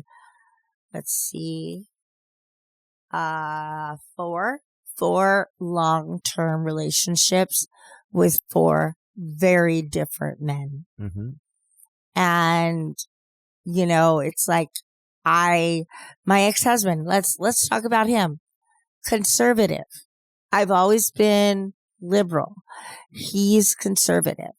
Police officer, obviously gun rights is his top priority, And of course his freedom of speech is protected because he's a cop. He can say whatever the fuck he wants to say. Obviously. To an extent. Yeah. Right. But as far as our parenting styles, not on the same page at all. That was a big downfall, is the way I thought it was correct and the way he thought it was correct. Fortunately, it worked out really great because then our children could see the different sides and make their own choice, not just follow in the footsteps of their parents who are both quote unquote conservative or quote unquote liberal. They make their own decision of what they want to be. And although I thought it was bad at first, it actually wound up being interesting and good, And I'm proud of them for making their decisions for the way that they do. And I'll say one thing. My son and my brother are very conservative. They're not alt-right. They're not extremists, but they are very much about the constitutional and where America was built. So does that mean liberals do not believe in the Constitution or feel the same way about it? Nope. Says who? What? What I'm saying, you said that your kids are more conservative. No, my brother and my son. Not Ashley is liberal. Oh, okay. Yeah, she's always fallen a little to that side over the other. Okay, so she's slightly on the left. Like so us. But she does have respect for conservatives because of her father. She listens to both sides. She's reasonable. And they go on. Brother and sister who are best friends. Reasonable. The key word you said in there was reasonable. Yeah. And that's what it boils down to. My son and my daughter are best friends. And they're reasonable. Just because they have opposite... They just don't talk about it. Political views doesn't mean that they can't be reasonable with each other. You can disagree, but it's how you disagree. I've always said that. I've said that for years out here on the YouTube end of things. And even Chris Cuomo says that. It's not about disagreeing. It's how you disagree. Be reasonable. But being reasonable doesn't get you the supercharged triggering reactions and get you the fuel and the provocative content to get you the clicks and the ad revenue and the sponsors and all that, right? Yeah. See, that's the thing. If you're a reasonable person, your business pretty much almost fails nowadays. If you're unreasonable, you're fucking profitable and loaded. And even Chris Cuomo was saying that, like everything I've been saying. The funny thing is, you're watching Cuomo with me, and everything I've been saying for the last 7-8 years on YouTube, now Cuomo is saying it. You and I have talked about it. You're tired of fucking hearing about it, and I don't blame you. But you know where I come from, what I stand for, right? Mm-hmm. Now you're hearing the same shit come out of Cuomo's mouth, and you're like, oh, this whole thing's really making sense now. Now with the death of Charlie Kirk and how it ties into Donald Trump and all of this extremism started by Trump and how it's affected us on YouTube with a group of people that think similarly as Charlie Kirk and Donald Trump. It's these crazy, racist, bigot, sexist ideologies being put out there on the internet. That's what's making money. Mm-hmm. I'm really pissed off about that. Well, they always have pissed off about that. They've always said that sex sells. Sex, drugs, and rock and roll. Yeah. That's what makes money. And alcohol too, right? Well, that falls into drugs, I think. Yeah. Substance abuse. Alcohol could be substance. Yeah, same thing. Let's continue here because we're going to run out of time. Wow, baby, this is good. We can probably even do a part 2 on this. Okay. I would think it'd be interesting for a part 2 to bring Tia on. You know what? Let's bring on the ladies. Let's ask them if they want to come on next week and continue this. Okay. and Charlie would go around and tell people, like you see on the screen here at the top, prove me wrong. Kirk's challenged his students to publicly debate him during the tour of colleges he was on when he was assassinated, right? On gender, feminism, and reproductive rights. Okay. So he said on the Charlie Kirk show, he was discussing news of Taylor Swift's and Travis Kelce's engagement. He said, reject feminism, submit to your husband, Taylor, you're not in charge. Okay, here's the thing. Okay, hold on a second. I'm not going to necessarily say he's wrong there, but how he put it there makes him sound sexist. You got to preface and say, look, feminism can be a good and a bad thing. Feminism to give women equal rights was great. Women should have equal rights. I don't think you had any problem with when I left my last job and we sued them and I got that differential because my pay rate wasn't being equalized with the guys. It was over wage gap, yes. But let me say more here. Feminism can be good and bad. It's more good because it gives women equal rights. The problem with feminism only happens when you have when you have women that are seeking special privileges, such as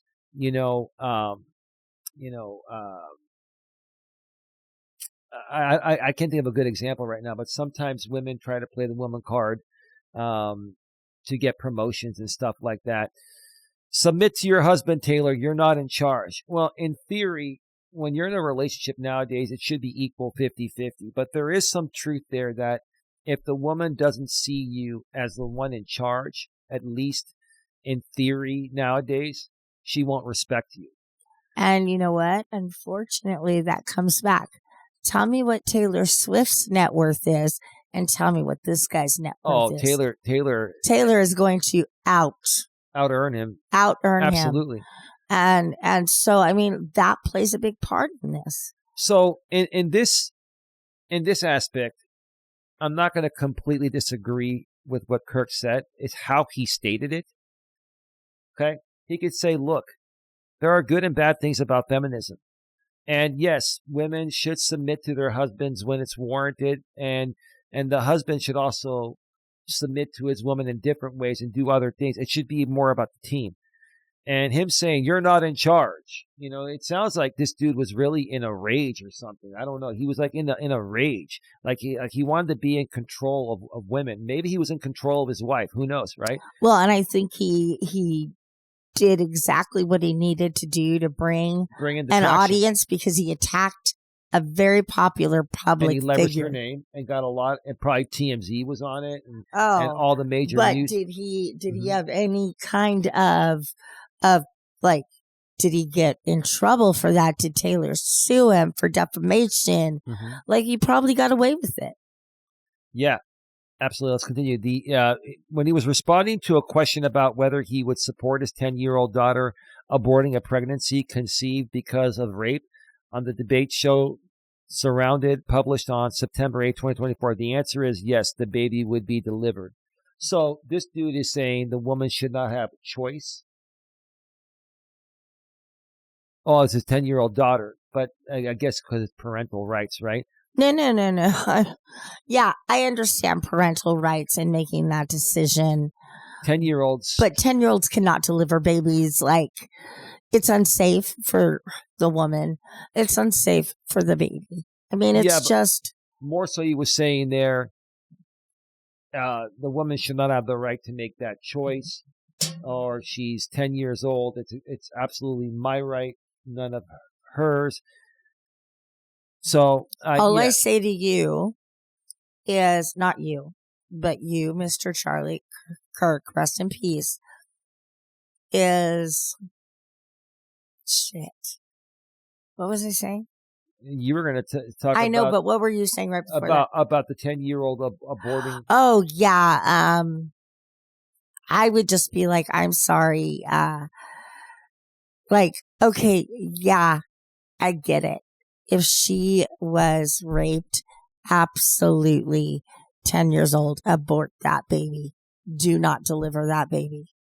Because what are you like implying that it's okay for 10-year-olds to be raped and then they have to suffer the consequence of raising that baby? Like, what if that happened to you, Charlie? Like, let's flip it. Charlie was not about choice. He was about owning the woman. Charlie is the type of guy that's similar to a lot of the people we've come across on YouTube from the far right, where they feel that they own the woman, like the woman is a slave to the man. Mm-hmm. And that is not true. And I think this is what Charlie was putting out there. And you have to ask yourself, was he doing it just for ratings? No. Or did he actually feel that way? He I don't think believed somebody that. could go around and present themselves 24/7 in this way unless at least they were somewhat this way. This guy, in his head, I think something must have happened to him where I don't know how his upbringing was. I don't know if he's had an issue with women, but it sounds like women probably rejected him at a young age, maybe his mother, and it traumatized him, and it put him in a rage and made him feel like he has to be a control freak. It sounds like to me that Charlie Kirk, when it comes to women, was a control freak that felt women should be silenced, women should not have any rights, women should just be subservient to men and nothing else. Is that how you're taking it? Am I way the fuck out of line, or what?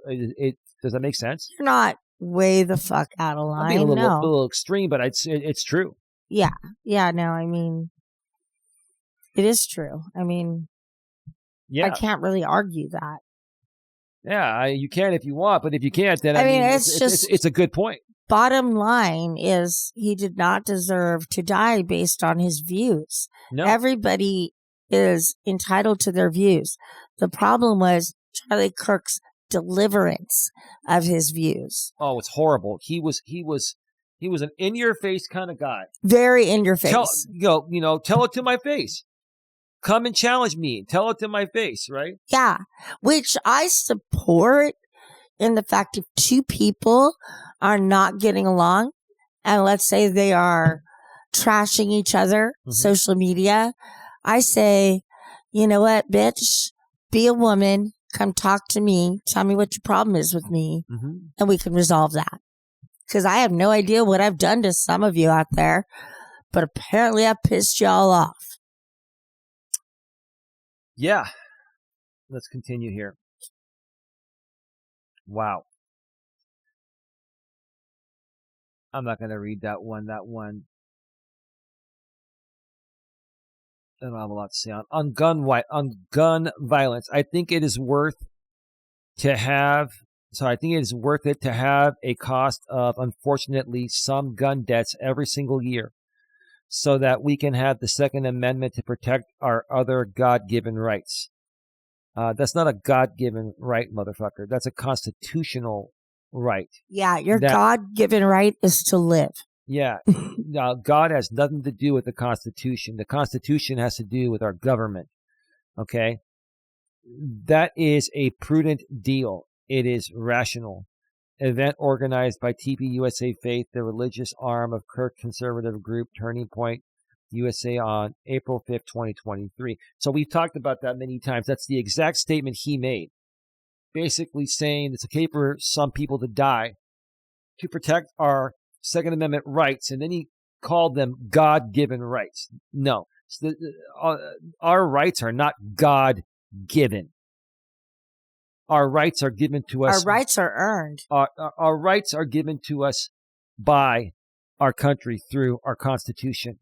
Well, that was not created by God. Go all the way down to just being a human. We have rights just to breathe and exist, but then there are also rules as I don't know. It's such a bizarre, thing to compare because it seems so simplistic, but obviously a big deal to them. So you know what? A lot of this stuff, that's why I don't like to get into politics. It it doesn't make sense to why these people are doing stuff. And, Chris said, we had this horrible assassination. Mm-hmm. Oh, actually, I think Stephen A. said this. Stephen A. And Smith. like 5 minutes later, there's like fucking a fight on the Congress floor, whatever. They were literally out of their seats, like in each other's faces. Well, the people on the right were trying to mourn Charlie Kirk, and the people on the left just wanted to go on with business.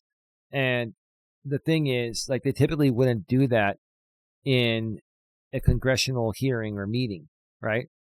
But they made an exception for Kirk because he was one of Trump's biggest, let's just call him a disciple, right?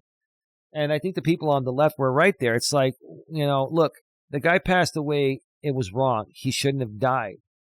But now we're making this more of a public spectacle because he was very close to Trump, and anything instead of finding a solution. Right.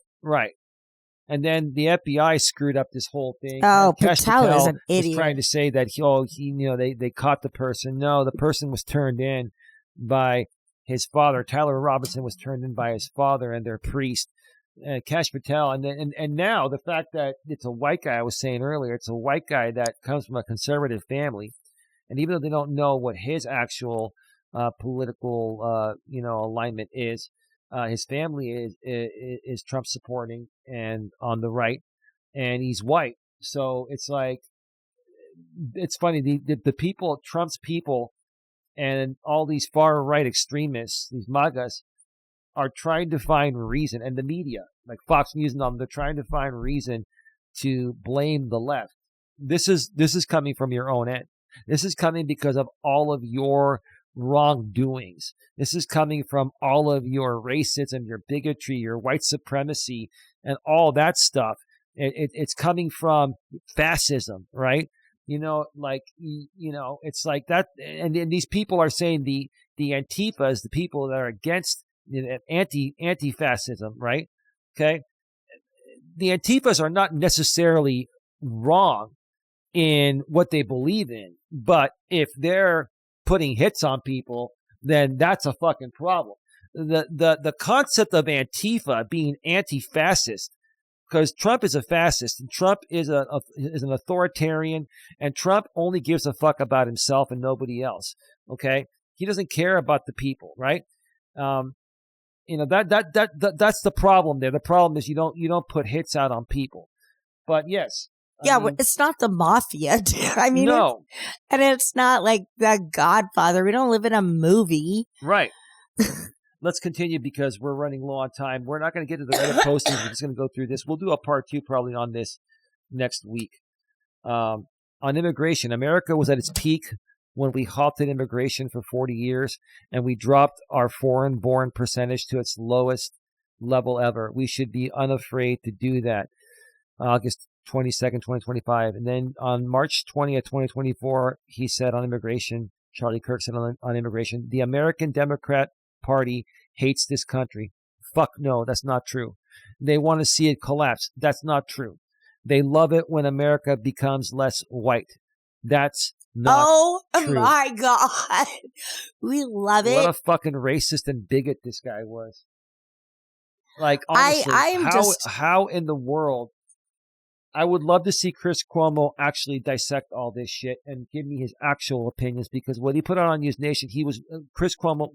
Respect, very political in his statements, very cordial and very proper.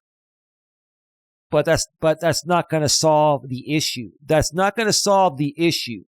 That's why I do what I do here. We get to the bottom of things. This was a bad thing that happened, but this guy was not a good guy. They tried to paint this guy as a nice guy. Maybe he came off nice in your eyes. Can you believe this shit? No.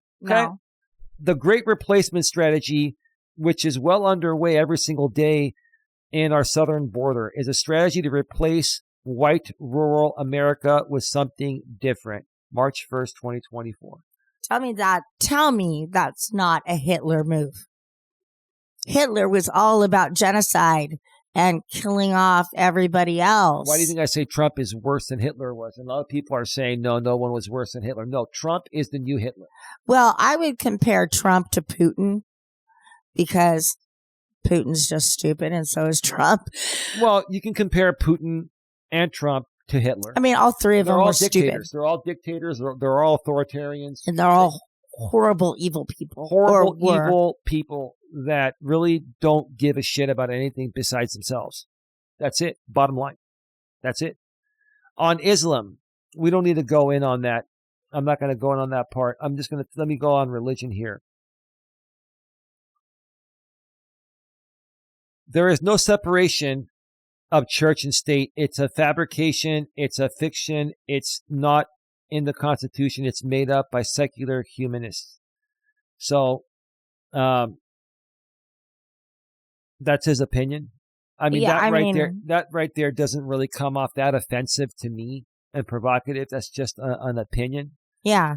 I really don't have much to say about that. I think people are going to have, some people are religious, some are not. Most people I know are religious. Most people I know believe in God. There are different religions that all believe in the same God. Some people believe in a different higher power. That's on them. What I care about is how they treat other people. What kind of a person they are. What kind of a heart and soul do they have? Go ahead, babe. Yeah, no, I was going to say, it's like when you and I started dating and your mother was asking, what my religion was. And I was like, well, honest to God, I would just say Christian because we didn't really go to church a lot and, all of that stuff while I was growing up. And she's like, okay, cool. Like sitting at our table, she had no problem with me not being Orthodox or anything else. Like I was still welcome no matter what religion I followed. And I believe that's how the world should be. I didn't sit there and push on my thoughts. She didn't sit there and push on her thoughts. We just said, okay, that's cool. Let's have dinner. It's like we just carried on with our night. And that's how it should be. Like it should be, we can all just say, hey, I believe in this, but we all get along. Absolutely. Final thoughts, baby, and then I'll share mine. Final thoughts. Absolute tragedy. Absolute tragedy to this country, to this world.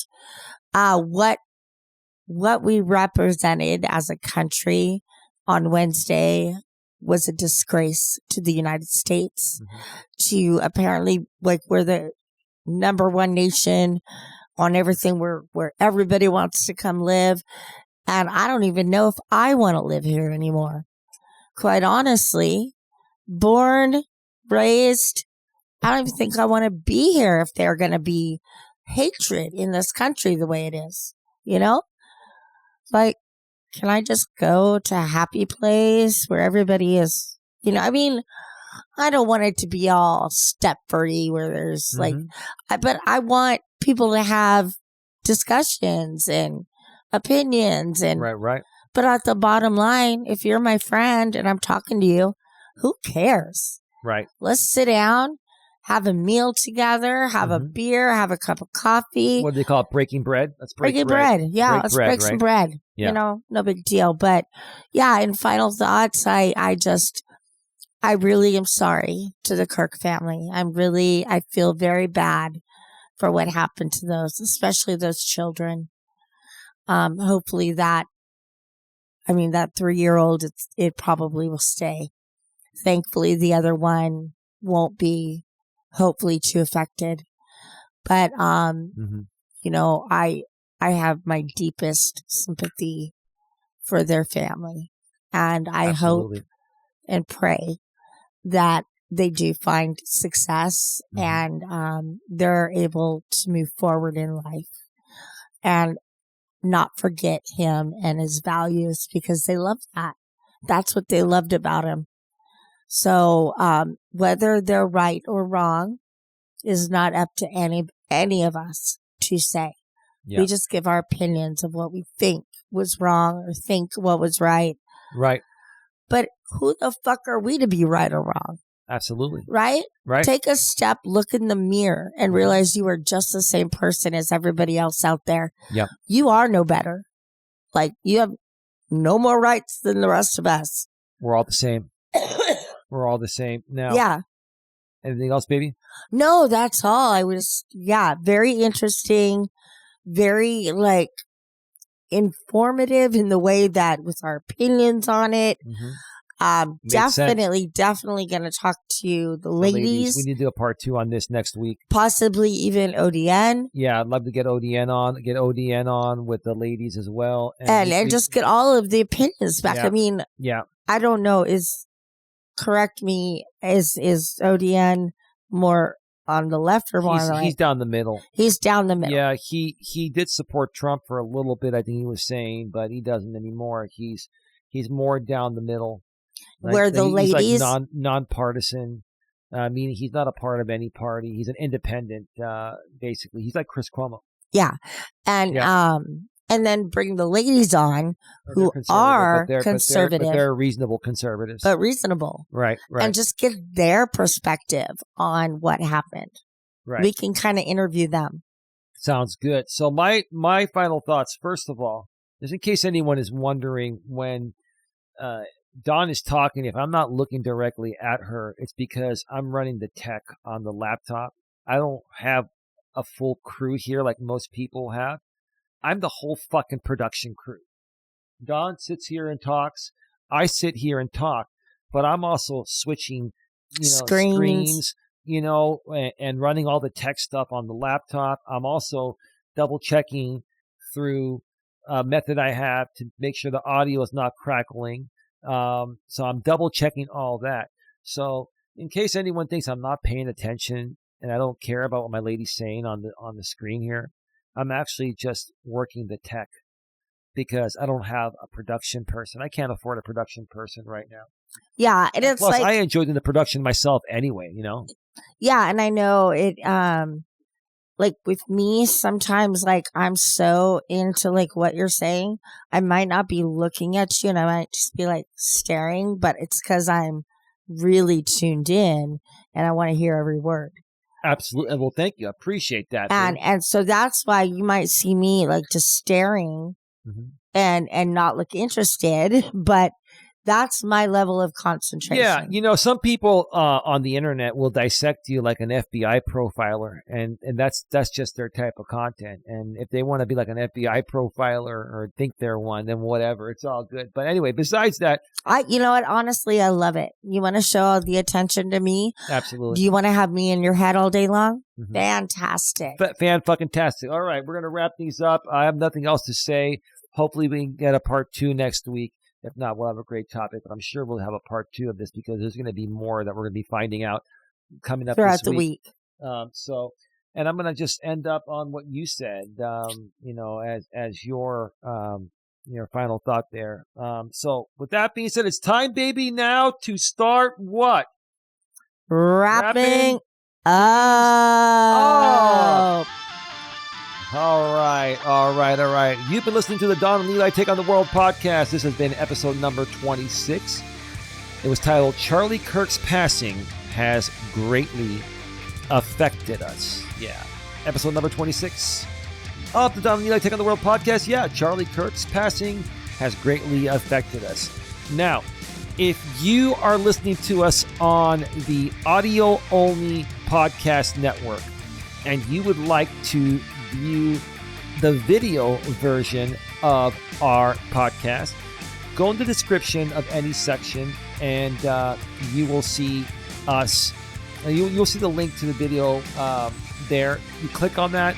That'll redirect you to our main channel on YouTube, GNA, Genuine Personal Development. GNA stands for Genuine Networking Association. Go there. While you're there, subscribe, bang the bell, select the notification so you don't miss anything. Then go below that description and find the link towards the top of that description for GNA2, Genuine Live Personal Development, where we do live streams there regularly, if not every day, almost every day. So, and you can find us on the audio only podcast network if you're on the YouTube side of things and you'd rather listen to us audio only. We're on Apple, Spotify, Amazon Music, my lady's favorite, iHeartRadio. We're also on Amazon's Audible and also on YouTube's Music and the Rest of the Unknown audio-only podcast network. So, listen to us and watch us / listen to us wherever is easiest for you. With that being said, it's time to finally go and really, really wrap things up. Baby, have a good one. Take care. And as always. That's right. And as always, be what, baby? Be good to each other.